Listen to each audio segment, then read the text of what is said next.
सृष्टि बचपन से ही दिखने में सुंदर नहीं थी, लेकिन अमीर बाप की बेटी सृष्टि पर उसकी माँ जान छिड़कती।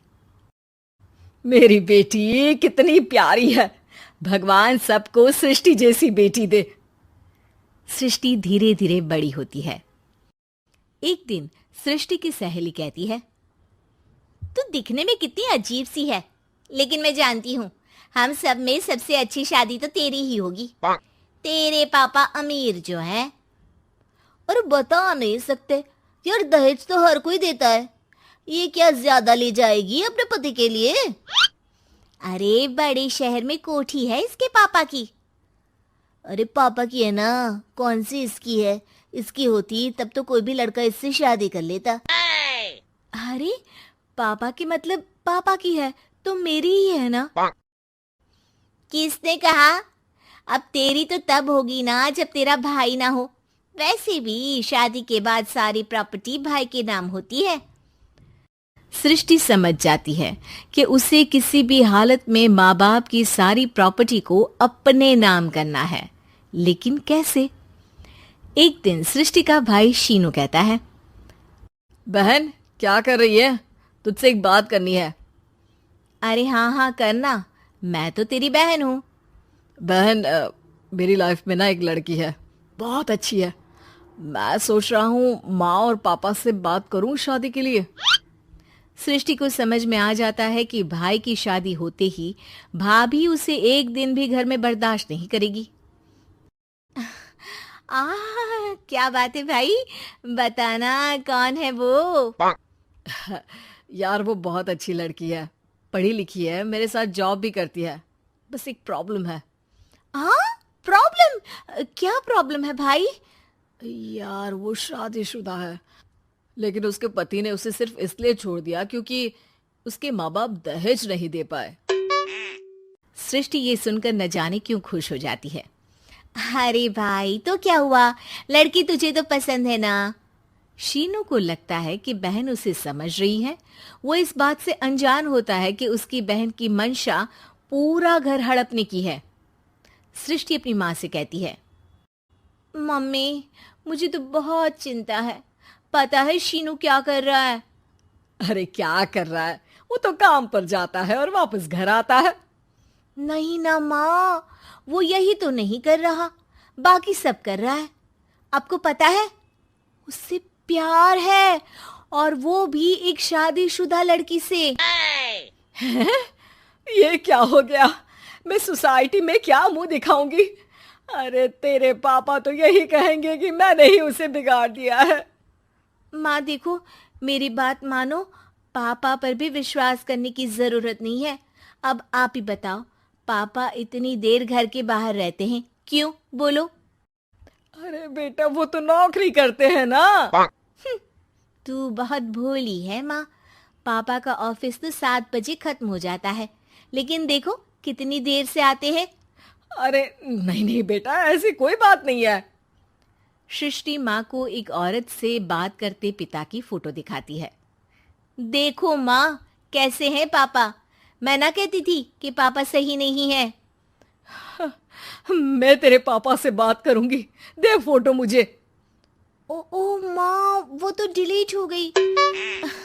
लेकिन चल तूने तो देख लिया ना, पापा से बाद में बात कर लेना, और हाँ मेरा नाम बिल्कुल मत लेना। हाँ माँ। अब क्या था, सृष्टि के माँ और पिता के बीच झगड़ा होना शुरू हो जाता है। सृष्टि के मन में क्या चल रहा था कोई नहीं जानता था। एक दिन, माँ सृष्टि के लिए एक लड़का देखा है, वो लोग शाम को उसे देखने आने वाले हैं।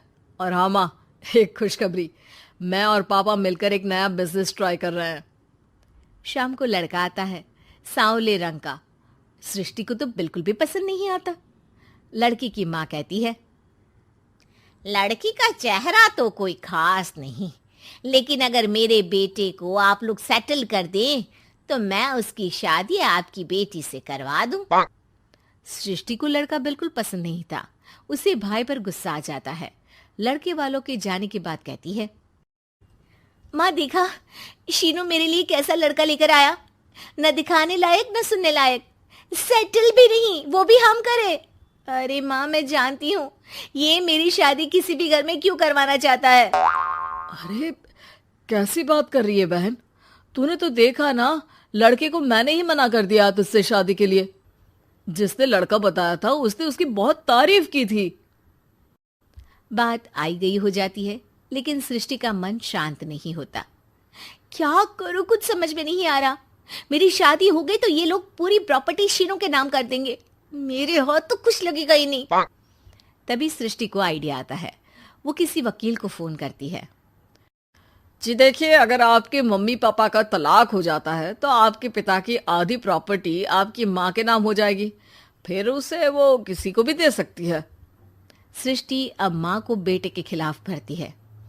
माँ, शीनू पर नजर रखा करो। वो जिस लड़की के प्यार में है ना, वो शादीशुदा है। यहाँ आएगी, सारा पैसा, रुपया, जमीन, जायदाद सब हड़प लेगी। पापा का भी हाल तुमसे छुपा नहीं है। ऐसा ना हो कि मैं और आप एक दिन सड़क पर भीख मांगे। हे भगवान, मैं तो जीते जी मर जाऊंगी अगर ऐसा हो गया तो। ऐसा हो गया नहीं माँ, ऐसा ही होगा। अभी समय है, आगे का सोच लो। मैं तो कहती हूँ पापा से आधी प्रॉपर्टी लेकर अलग हो जाओ। पापा की आधी प्रॉपर्टी भी हम लोगों को अगर मिल जाती है ना, तो अगले 7 जन्म सफल समझो। बेचारी माँ बेटी के कहने पर पति से तलाक लेकर अलग हो जाती है। सृष्टि अब पैसों से गाड़ी और अपने दूसरे महंगे शौक पूरे करने लगी। उसके दोस्त भी उसके पैसे इस्तेमाल करते। सृष्टि, कल तुम कहाँ थी? मैं सारा दिन घर पर अकेली थी। तो मैं क्या करूं? मैंने ठेका तो नहीं लिया है ना तुम्हें संभालने का। माँ को सृष्टि से ये उम्मीद नहीं थी। वो बैठकर रोने लगती है। वहीं उसका पति यानी कि सृष्टि के पिता आ जाते हैं।